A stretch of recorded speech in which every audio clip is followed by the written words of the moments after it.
kasal, wedding. Bahay-bahay, lakad-lakad tayo guys. Yung park oh.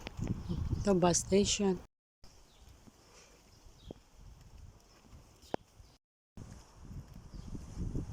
Lakad-lakad din pag may time. May fig fruit oh. Ang laki niya oh. Fig fruit. Ito school yan. Ito naman football place. Ang daming tao. Kasi dyan guys, sa tabi nun, doon, yung park, siya, ginagawang event, place, kunwari children's party, ganyan. Kaya baka may birthday party dyan. There you go. Ayun, may party nga. Ayun, may balot pa sila. Ayun yung birthday.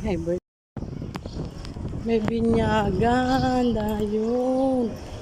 Hala. Nakatin pa ng ng kinakasal. May kasal siya, oh.